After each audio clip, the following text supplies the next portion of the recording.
Di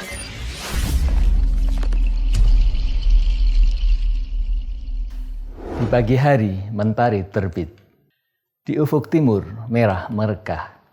Orang bilang akuntansi biaya sulit, bersama kami menjadi mudah.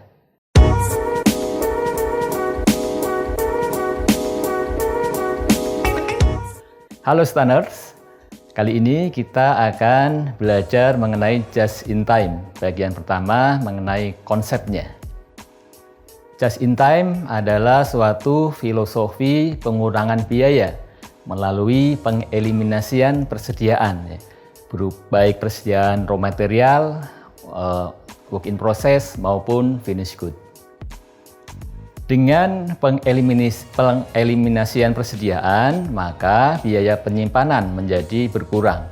Sehingga konsep ini juga sering disebut sebagai stockless production atau clean production atau zero inventory production. Lalu bagaimana caranya menerapkan konsep ini? Caranya adalah perusahaan mendatangkan raw material ke pabrik pada saat akan digunakan untuk produksi. Dan produk diselesaikan ketika sudah waktunya untuk dikirim kepada pembeli. Yang kedua, mengenai backflushing yang disebut juga dengan backflush costing atau backflush accounting. Backflushing diterapkan pada perusahaan yang menerapkan just in time dan proses produksinya sangat singkat.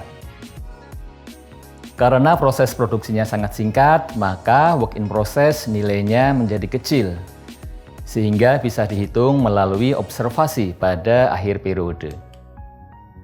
Tujuan penggunaan backflushing adalah untuk mengurangi jumlah event atau peristiwa yang akan diukur dan akan dicatat.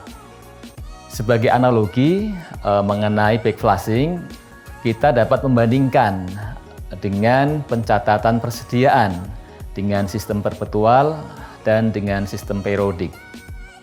Seperti apa analogi sistem perpetual dengan sistem periodik? Akan kita bahas sekarang. Yang pertama, sistem perpetual.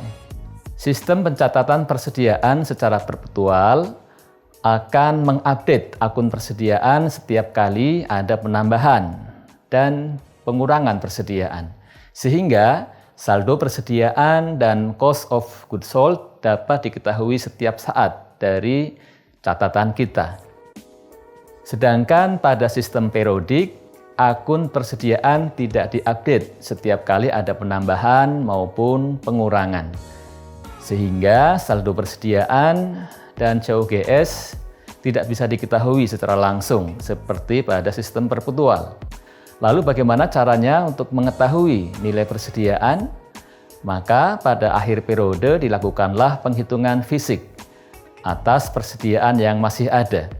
Selanjutnya, cost of goods sold dihitung menggunakan rumus yang biasa kita pakai, yaitu dari persediaan awal ditambah dengan nilai pembelian selama periode sekarang, kemudian dikurangi dengan persediaan akhir. Itulah nilai COGS untuk periode sekarang. Nah, selanjutnya bagaimana antara traditional costing dengan backflushing? Maka kurang lebih seperti analogi yang sudah kita bahas tadi.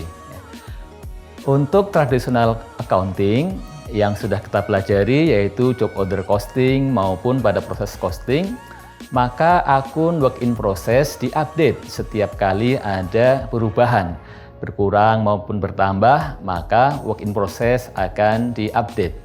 Sehingga saldo work in process dan juga saldo cost of goods sold dapat diketahui setiap saat.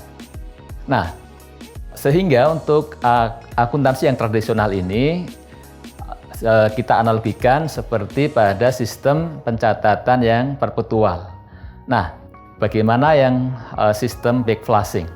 Kalau pada backflushing, maka akun work in process tidak diupdate ya, apabila ada penambahan maupun ada pengurangan. Dan saldo work in process dan COGS nanti dihitung pada akhir periode. Maka penggunaan backflushing adalah seperti pada sistem periodik. Demikian konsep just in time dan back flash accounting. Jika mengantuk, minumlah kopi. Kopinya nikmat, seduh sendiri. Tuan inginkan mahir akuntansi? Ikuti terus video kami. Sampai jumpa pada video kami berikutnya. Terima kasih.